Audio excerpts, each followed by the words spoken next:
Assalamualaikum warahmatullahi wabarakatuh. Perkenalkan, nama saya Muhammad Zainul Haq.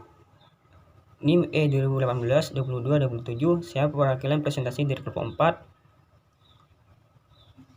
4. Adapun anggota kelompok saya yang kedua Muhammad Faisal Bahri, NIM E 2018-22-35. Yang ketiga Fira Wardani, NIM E 2018-22-11. Yang keempat Siti Daimatus Solihah, NIM E 2018-22-33. Baik, di sini kelompok Pak akan membahas perihal kemiskinan, ketimpangan, dan pembangunan. Bab sebelumnya, pembahasan kemiskinan masih sangat mencolok yang banyak ditemukan di negara-negara berkembang. Meskipun telah terjadi perbaikan secara signifikan selama lebih separuh abad terakhir, pada bab sebelumnya sudah kita ketahui bahwa orang-orang miskin sering mengalami kurang gizi, tingkat kesehatan yang buruk, buta huruf, hidup lingkungan buruk, kurang terwakili secara politis. Dalam bab ini kami akan membahas masalah kemiskinan dan tingkat ketimpangan distribusi pendapatan secara mendalam. Dalam sebuah pembangunan memerlukan GNI, Gross National Income, yang lebih tinggi dan pertumbuhan yang cepat. Jika hanya segelintir orang saja yang menempuhkan, maka manfaat pertumbuhan GNI hanya akan dinikmati oleh sebagian orang saja, sehingga kemiskinan dan ketimpangan pendapatan pun akan semakin parah. Sedangkan jika pertumbuhan dihasilkan oleh banyak orang, mereka akan memperoleh manfaatnya dan pertumbuhan ekonomi akan terbagi secara lebih merata. Untuk bab pertama, kita mengukur ketimpangan dan kemiskinan. Jadi, kita akan bahas mengukur ketimpangan. Apa yang dimaksud dengan mengukur ketimpangan? Jadi, para ekonomi pada umumnya membedakan dua ukuran pokok distribusi pendapatan yang kesesuaiannya itu digunakan untuk tujuan analitis dan kuantitatif. Distribusi pendapatan perseorangan dan distribusi pendapatan fungsional atau bahasa distribusi pendapatan per faktor produksi. Jadi, distribusi pendapatan perseorangan merupakan ukuran yang paling sering digunakan oleh para ekonom. Ukuran ini secara langsung menghitung jumlah penghasilan yang diterima oleh setiap individu atau rumah tangga. Yang diperhatikan di sini adalah seberapa banyak pendapatan yang diterima oleh seseorang, tidak peduli dari mana sumber penghasilan itu berasal, entah itu lokasinya, desa atau kota, bidang kegiatannya pertanian ataupun manufaktur, perdagangan, dan jasa, serta sumbernya entah itu gajinya, tabungan laba, hasil sewa, ataupun warisan. Yang kedua itu mengukur kemiskinan mutlak. Jadi,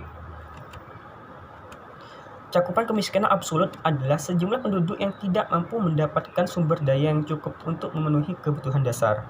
Mereka hidup di bawah tingkat pendapatan real minimum tertentu atau di bawah garis kemiskinan internasional.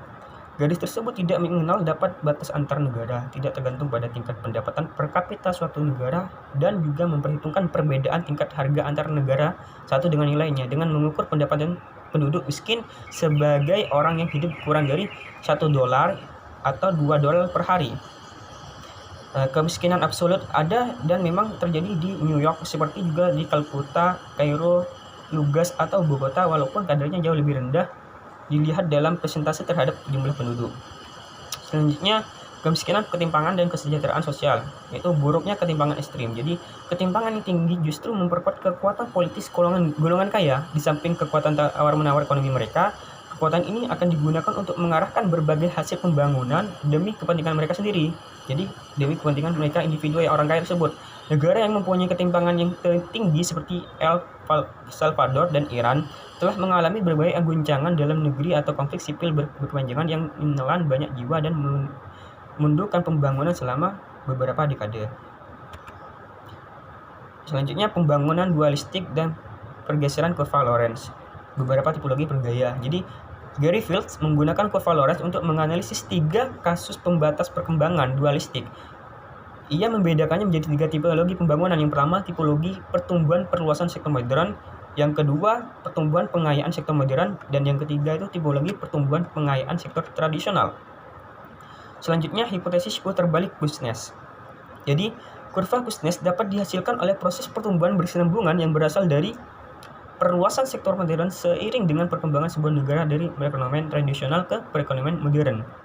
Walaupun Kuznets tidak menyebutkan mekanisme yang dapat menghasilkan kurva U terbalik ini secara prinsip, yaitu potensi tersebut konsisten dengan proses terhadap dalam pembangunan ekonomi saja. Namun dampak penggayaan sektor tradisional dan sektor modern terhadap ketimpangan pendapatan akan cenderung berlawanan arah, sehingga perubahan itu pada ketimpangan bersifat mendua dan validitas empiris kurva Kuznets ini masih patut dipertanyakan. Selanjutnya, pertumbuhan dan ketimpangan. Jadi laju pertumbuhan yang tinggi tidak selalu berburuk kepada distribusi pendapatan, akan tapi seperti yang telah pernah dikatakan sejumlah pengamat bahwa sejumlah negara seperti Taiwan dan Korea Selatan mengalami laju pertumbuhan GNI yang tinggi dan distribusi pendapatan rakyat yang mengalami perbaikan atau setidak-tidaknya bertambah buruk.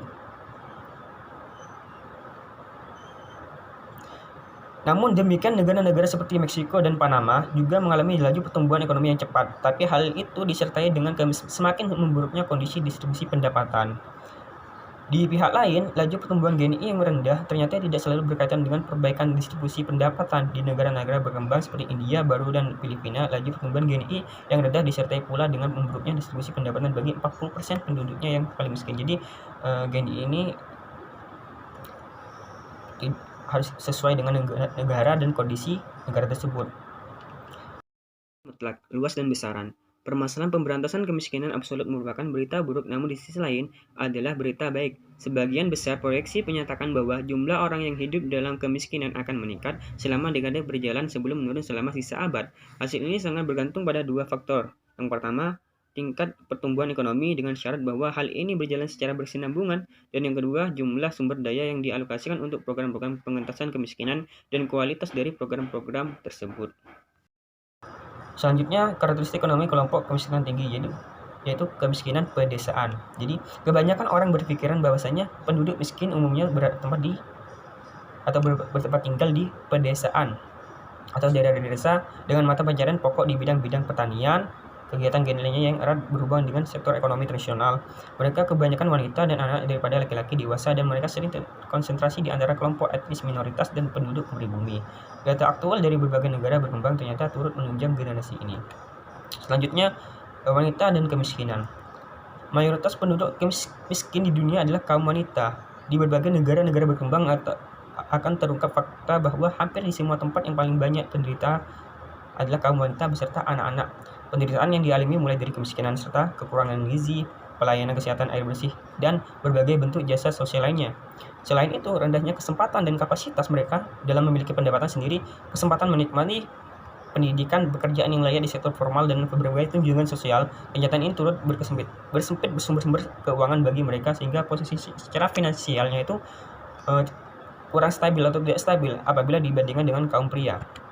Selanjutnya, karakteristik ekonomi kelompok kemiskinan tinggi pada etnis minoritas, penduduk asli, dan kemiskinan. Jadi, kemiskinan di negara berkembang adalah bahwa kemiskinan turun secara khusus banyak pada kelompok etnis minoritas atau penduduk asli ya. Dan penduduk ini seperti contohnya negara-negara lain, seperti contohnya di Indonesia maupun di India. Beberapa negara di dunia memiliki lebih dari 5 populasi etnis yang cukup besar. Di antaranya menghadapi diskriminasi ekonomi, politik, dan sosial yang serius. Beberapa tahun terakhir, konflik domestik bahkan perang saudara telah muncul dari persepsi kelompok etnis bahwa mereka kalah dalam perebutan sumber daya dan kesempatan kerja yang terbatas. Selanjutnya itu pilihan kebijakan tentang ketimpangan pendapatan kemiskinan. Beberapa dasar penyimpangan yaitu area intervensi.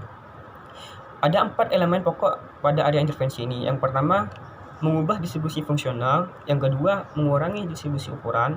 Yang ketiga, moderasi atau mengurangi distribusi ukuran di tingkat atas melalui perpajakan progresif pendapatan dan kekayaan pribadi. Yang keempat ini, memoderasi atau meningkatkan distribusi ukuran di tingkat yang lebih rendah melalui pengeluaran publik dari pajak ke pendapatan untuk meningkatkan pendapatan orang miskin baik secara langsung atau tidak langsung. Selanjutnya, pilihan kebijakan tentang ketimpangan pendapatan dan kemiskinan. Beberapa dasar pertimbangan yakni pembayaran transfer langsung dan penyediaan barang dan jasa publik.